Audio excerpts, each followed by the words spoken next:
Lillian Carrier is our guest today. She is a founder of Ourtism, Ourtism. At the age of 16, she was diagnosed with autism. She tried everything and could never find a program that worked for her. It felt like she had to fit in a box and that everything was designed from a neurotypical perspective. So, together with her sister and mom, she decided to create something from the autistic view that could be individualized to each person. Lillian plays a key role in designing as well as implementing the autism programs. She's an autism coach, hosts educational workshops, and speaks at events. She is also an actress. She has been best known for her role is as Drea in Everything's Gonna Be Okay, but she's also guest starred on NCIS New Orleans and As We See It, which we were just talking about. Welcome to the show, Lillian. Is she there? I thought I said, there Yeah. she is. Hello. Hi. Hi, Hi. Thank you Lillian. for having me. I'm very excited to be back. We're We very love having you on the excited show. to have you here. Um, we want to talk to you about autism, first of all. What is autism? Autism is a nonprofit organization that my family has put together. The thing that makes us different is all of our programs are designed and are implemented by someone who is autistic themselves. So the autistic voice is the main voice here. Um, all of our programs are easily individualized to each person. Um, and the autistic person is our client. We guide our help toward that person and not necessarily what the parent wants, because we do believe that you have your own needs and your own voice, and it should be heard, and it's not necessarily what the outside world wants from you. We focus a lot, while we do help with when there's difficulties, we focus a lot on strengths and how that can help guide you toward finding your path in life and achieve your goals. Yeah, And you saw a need for this. What did you I see did. was lacking in terms of this kind of thing? Well, I fell outside the typical, stereotypical, like, autism box that all the programs saw. Um, in almost every program I was in, I was the only girl, if not one of 2 to 3 girls amongst boys. That most of the programs are designed for boys, as it's only very recent that we even knew girls could be autistic. So I think a lot of these programs were designed specifically for boys, which does make sense. And then the diagnosis process is not very fair to girls, that we get diagnosed very late in life. So the younger you are, the less likely you are to be amongst peers that are girls. And then if you just portray your traits are outside that normal box, it's like so many programs try to fit you in this is the step by step how the program works, and if you don't fit into that, the program doesn't work for you. And I always felt like so many of the programs try to make you appear neurotypical than actually helping the actual needs you have.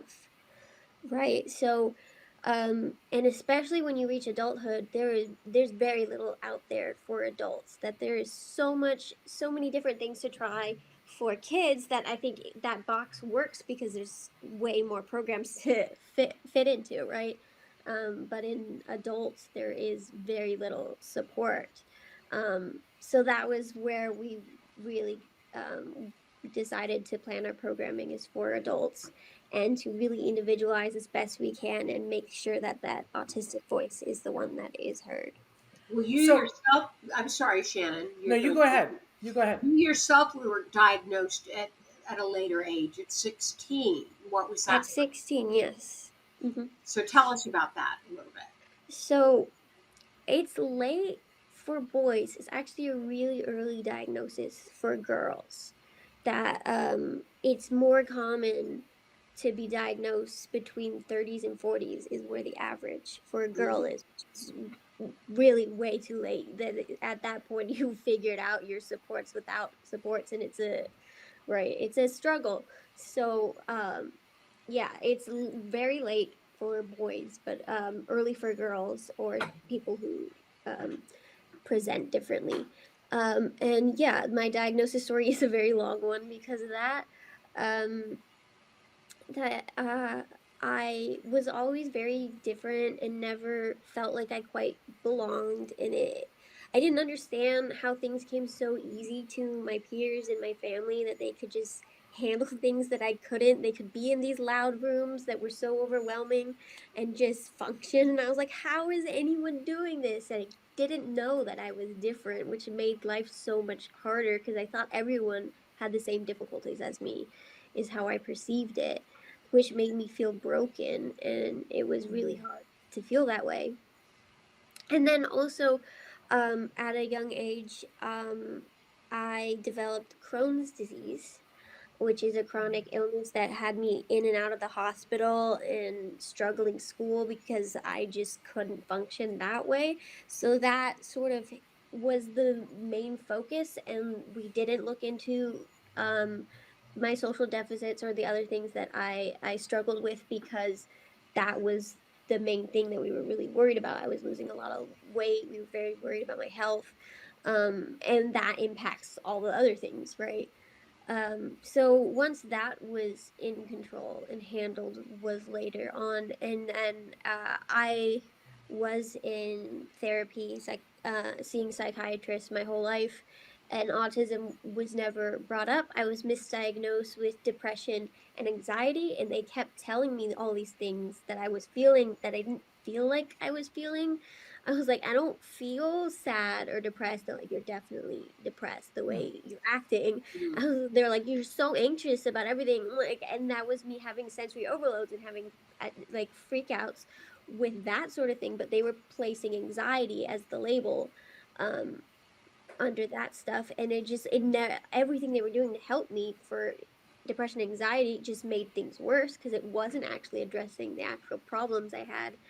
And then yeah, around 16, I just started reading about the brain and learning about biology, and that became a special interest of mine because like all of these doctors were not helping me. And I learned about the word Asperger's at the time. That was a diagnosis you could get. And I was starting to think that that could possibly be a thing. And then at the same time, I ended up seeing a new psychiatrist who was only getting her hours, and I met with her like 4 times. And then she talked to my parents. She's like, I think your daughter may be autistic.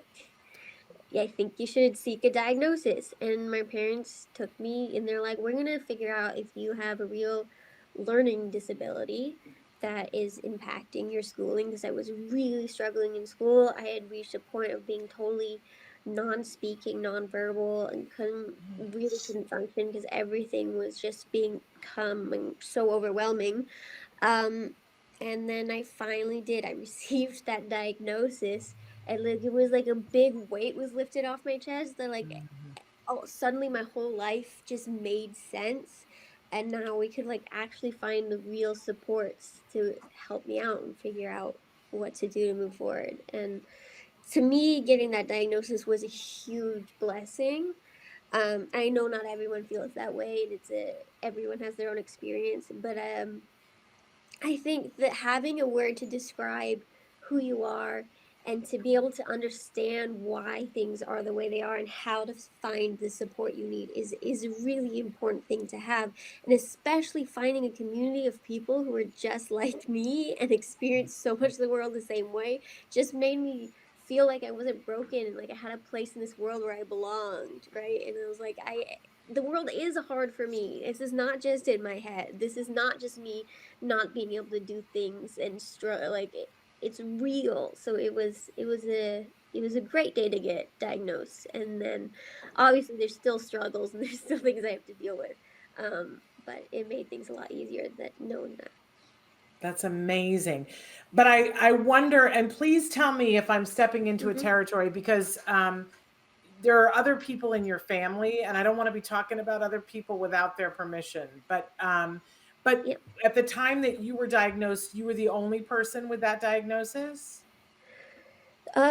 So I have a twin sister, yes, and she also has the diagnosis of autism. So we actually went in at the same time to get the diagnosis. So her journey was a little different, that she had much more obvious struggles in school than I had very early on, and we couldn't figure out what that was. And it took us a long time to find her the right supports for that. So yeah, she struggled very much in elementary school, where I was like getting straight A's, and like it was a breeze for me. And she just learned very differently, and we knew she was really smart because she would understand the stuff and then she'd fail the tests.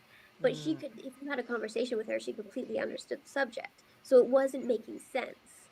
Um, so she went in younger for a learning disability, and she came out with a diagnosis of ADD with OCD tendencies. And again, the same sort of thing with her is she was getting support for those diagnoses, and it wasn't helping because that's not what she had, and we didn't know that. Um, and then we ended up finding the most amazing program that had someone who ran it who had learning disabilities himself. He had like every single one of them. It's crazy. And that was why he got into it, and he individualized programs, and he was just trying different things with her.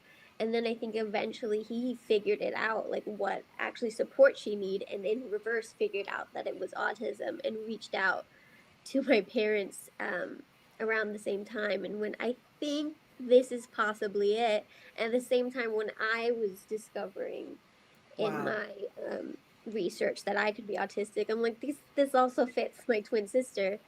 Um, and so, yeah, she got this diagnosis at the same time.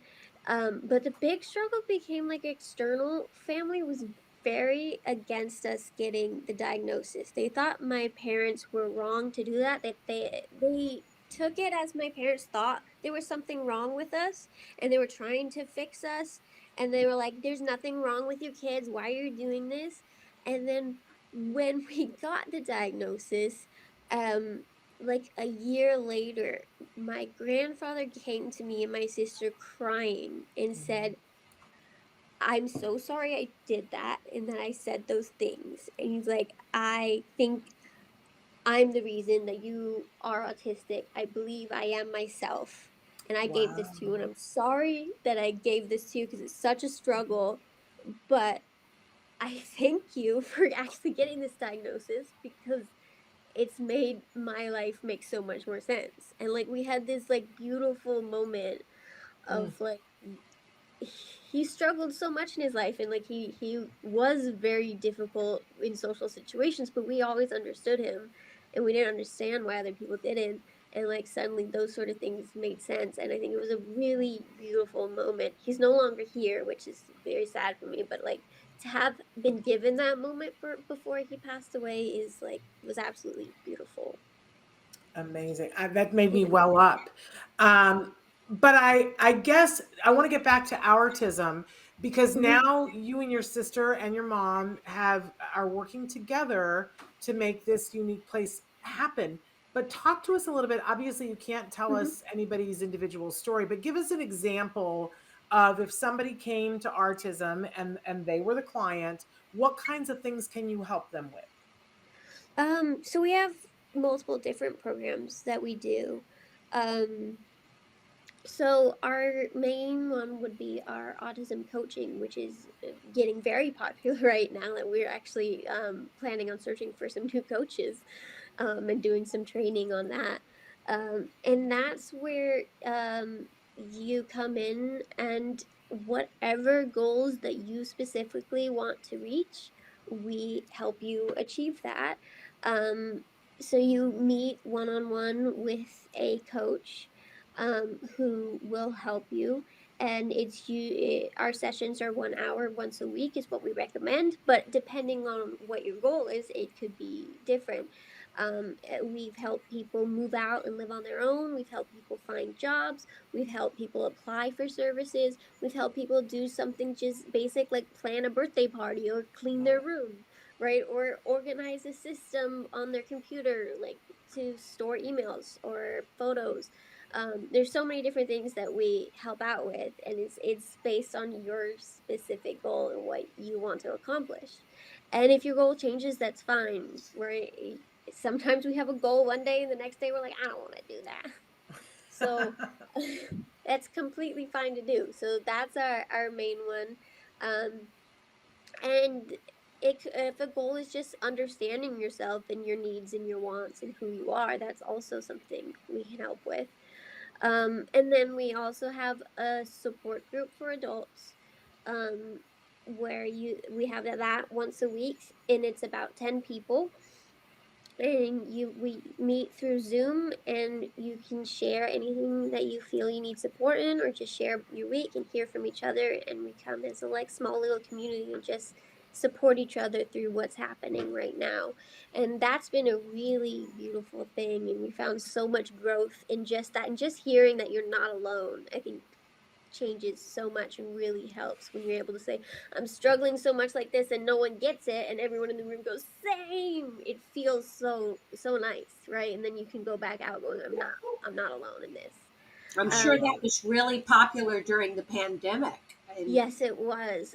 We had, I think, 2 groups of like 30 going on once a week. Well, 2 different groups, so that's twice a week. That was incredible. Like it grew so big during the pandemic. We had cycles of different people joining. It was great. We try to keep it smaller to around 10, because it can get overwhelming when there's so many people and you don't always get your voice heard. But if we need to expand, we always do. And Where we can both people make sure everyone's comfortable with that. And then we also have social groups, which is like right now we are running a game night through Zoom once a week, where people all come together and we just play games and have fun. And it's a more nice like thing to just socialize and hang out in a place where you don't feel judged, right? And if we welcome people who are non-speaking, who use alternative communication devices, that you can just type into the chat. You don't have to talk. Or if you use sign language, we do have some people who know sign language. Like whatever it is that you need to do to be able to communicate. We have people who just come to game night and don't play the game, just sit there, hang out, and feel like they're included, right? Because that's what they want to do. So yeah, Very whatever cool. works for you. And then we're always building new programs. I know right now we're updating our workshop on Autism 101. This is a handout I'm currently working on with my sister. Um, and it's understanding the basics of what autism is without that negative feedback that you get in the diagnosis, where it's always like a death sentence of like, you're never going to get a job, you're never going to do this, you're never going to, and I'm like, that's not, don't give a child that, like, explain what autism is, but you don't need the negative or the science behind it, just like explaining exactly what the traits are. And there's a positive side to it. And I hate that the diagnosis gives such a negative thing, because you wouldn't do that to a neurotypical. You're going to be a homeless child. You're never going to get a job. Like you just wouldn't do that. You don't know that um, at that time. You just So did that's something that was negative. so Josh Thomas. You made a gesture. You said, "Don't do that to a child." It was very Josh Thomas. I could see his influence on you. But where can people go to, to sign up for and to find out more? So we have a website, which is autism.com, Ourtism. Um, We also have social media, so you can find us on all of that, Facebook, Twitter, Instagram. You can also find me on Instagram and Twitter as well, Lillian Carrier. Um, yeah, and you can find my sister Chloe Estelle on all those platforms. There Great. we go. I don't know if you heard us talking a little bit earlier about As We Hmm. See It. I Um, did, yes. okay, and You have been on that show. Tell us what that was like. What was it like on the set of that show? What was that experience like? It was an amazing experience. I mean, I had already been on Everything's Gonna Be Okay, which is quite special in itself. Having so many autistic actors involved and being so autism centric. But that show was like even greater in that they had like autistic people behind the camera and on crew. Um, and it was a very special thing and everyone was so nice. um, it was super wonderful, and I definitely felt like is one of the few places is on these film sets that I really felt there was no discrimination. I really felt that there was no question of if I could do this task, this skill, this job, right? They believed I could, and they if I needed anything accommodated, all I had to do was ask, and they got it done. Because there's definitely a moment on set where they had one of the lights was making a really high pitched ringing noise and it was bothering me, and I was losing my language processing skill. So I reached out and just asked for someone to give me a visual cue to say my line, so that because I couldn't hear when the verbal cue was, and they did that, and I was still able to do my job correctly. And it was really nice to not have to explain what was happening. I just said my language processing is failing because of a ringing noise. Can someone give me a visual cue? And someone like, yeah, totally understand. That happens all the time. Amazing. And tell everybody, because you crossed a threshold with your role in As We See It, that you did something that I've been saying forever. We need to get to the point where this can happen. And then when I was watching and I saw that you did it, I was like, oh, Lillian just did something earth shattering. Tell them what it was. So I was cast as a neurotypical on this show, which was amazing. She was a beautifully horrible ableistic person. Um, the end result is like most of my scene, I wasn't visually shown. They used my voice, which I understood why when I saw it. Is the impact of that voice, like not centered on a person, made it so much more scarier and so much meaner, and it broke your heart to hear this person say these awful things. And then in the end, they showed my face that it's a person, and you're like, that hatred came toward my character, and I love that they did that. It's like really sad as an actress that you don't see that it's me. You just get that moment of it being me. But it was really great to be on set and to be able to play this sort of character that is like not autistic, and right, and And not know without nice. it I could do it, right, is a it was so fun, and like it's great to be evil, like it's just so cool. Yeah. And can you imagine? I mean, Nancy, after we spent 20 minutes with her, like the casting of casting her as being the meanest, most ableistic person in the office, it's brilliant casting because it's completely contrary to her, and it shows what an actress and what range you Yes. have. It's a Really, testament to your abilities as an actress. yes, Yeah. Oh, it was also like, so I was working, the actor I worked with was like 6 feet tall, and I'm this tiny girl just looking up at him, going, I'm so ableist, and I'm saying awful things to this giant man in front of me. And what episode is that? Because people need to go and watch it to see you do that. It's the fourth episode. The Violetini is my main episode. Yeah. I love it, love it, love it.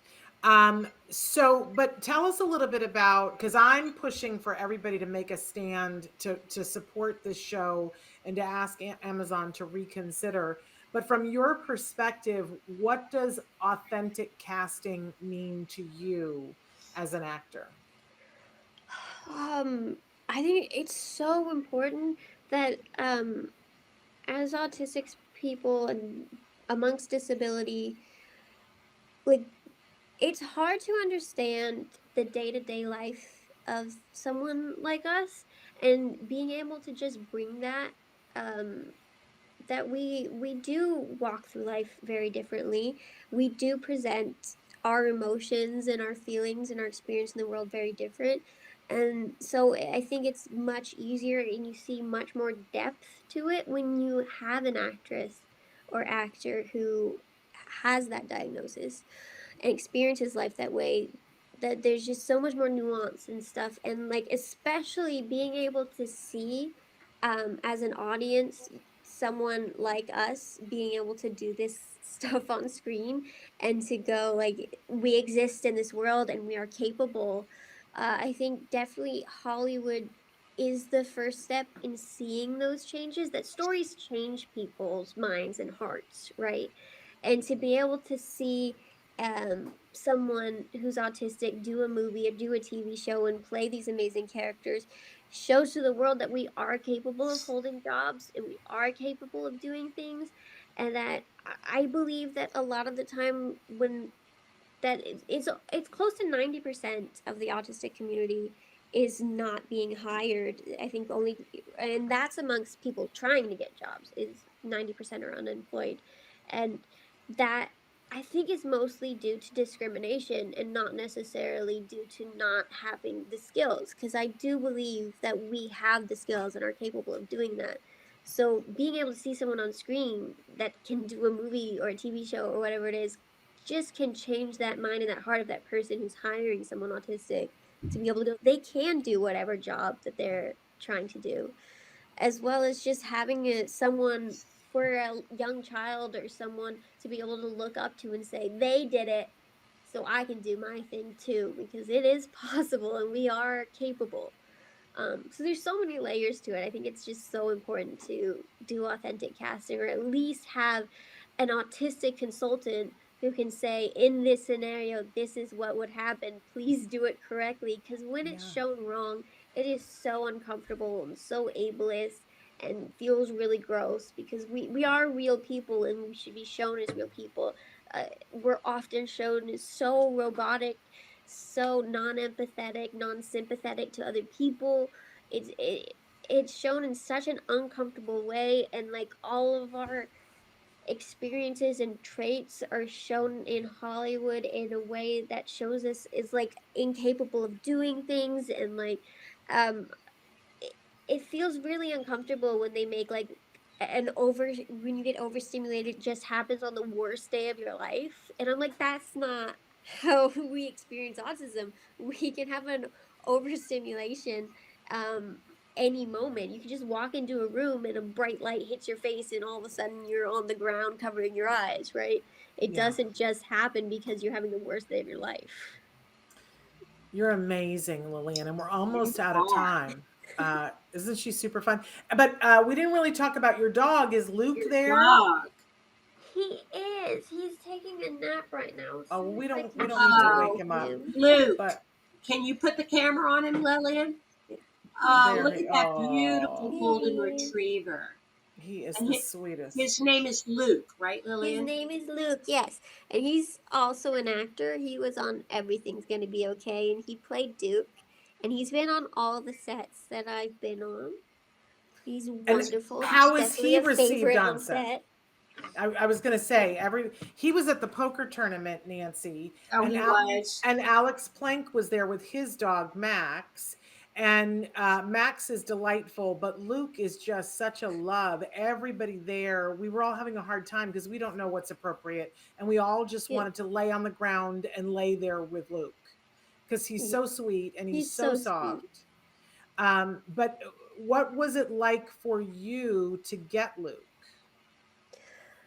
Was that a hard Um, process? I- it's not necessarily a hard process. I mean, it's a lot of work depending on how you do it. So I used a program that trains the dog for you. So he was in the program for about 2 years. So I was matched with him when he was young, and I filled out paperwork about like my lifestyle, my needs, what my disability is, what all the things. So at the time, I was not an actress. Autism was just a concept. We were working on it. So I was in college and planning to become a teacher at the time, and I was working at a preschool. So I asked for a dog that was on the larger side so the kids couldn't hurt the dog, as like Mhm. there are just some kids that don't know their own strength, as well as a dog that would be gentle, not hurt the kids. That could also meet my needs, and didn't have too much energy, could just lay in a classroom, right? But still had enough energy to like hang out and do whatever needs to be done, right? So they matched me with Luke, thought he was perfect, which I believe he would have been perfect for that job. But life had different plans for me, and that was not what I ended up doing. So yeah, I was matched with him as a puppy and watched him grow through Instagram, and I met with a trainer multiple times. Um, and she trained this amazing dog for me, and yeah, when I finally met him, like I cried, and it was like the greatest thing in my life to have a service dog. Amazing. It just felt like it gave me so much more independence. I felt so much safer that if I had those moments where I needed support, I didn't have to have a parent or an aide with me, that I had a dog who could give me that independence to be able to do things on my own. And he's made life so much easier in a lot of ways, and I think I'll be very sad when he's no longer able to do his job. Oh, um he and was a he great is teen. getting close to that age because he is 5 now. Okay. So Oh. He's still very young. he is very young, but he has gigantism, so that shortens the Okay. life, and Yeah. he's starting to slow down, and you can see him in a lot of pain because of it. Uh-huh. Mm. So, yeah, if he's in too much pain and he's not capable, I don't want to press him to do the Right. job, because Right. that's not Oh, fair. So, yeah. What an and amazing story. Well, but Lillian, tell he's us, we're great. almost out of time, but aside from your work with autism, do you have any uh, new ventures on the horizon? No, mostly just working on autism stuff. We have a Okay. lot of projects that we're getting excited about and working on. Love it. So yeah, we're designing a few new programs. Um, I got oh, to we tell you, Lillian, last night we went to see the movie. I don't know if you guys have heard of this movie. It's called Marcel, the Shell with Shoes On. Have you heard of I've it? Heard of heard it. of it. Heard of it. Yeah. Okay, so it's an A24 movie, and there's a shell in the movie that's an animated shell. It's like claymation, and that has shoes, and it walks around, and it basically, you would love it, Nancy. It's very zen, and you see life through this little shell. But you are a perfect voice match for the shell, Huh. and everything is going to be Marcel the shell. You're going to get a lot of voiceover work, Huh. because you're a perfect voice match. And it was Jenny Slater who I think did the voice for the shell, but you're a perfect voice match for the little shell. So you need to go see it. So when they have the casting call and they say we want a Marcel the shell voice, you've already got it. But you'll Okay. have to know what it is. But anyway, we are out of time. I'm so sorry, but I hope people will check out Ourtism.com. And if you haven't already seen Lillian on Everything's Gonna Be Okay, or you didn't watch her on As We See It, you have some homework to do, because she's absolutely fantastic. 2 seasons of Everything's Gonna Be Okay, and her storyline is amazing. You'll see her and Luke in action. You were truly lovely on that show, Lillian. And then I Thank thoroughly you. enjoyed watching you on As We See It too. So people should check that out.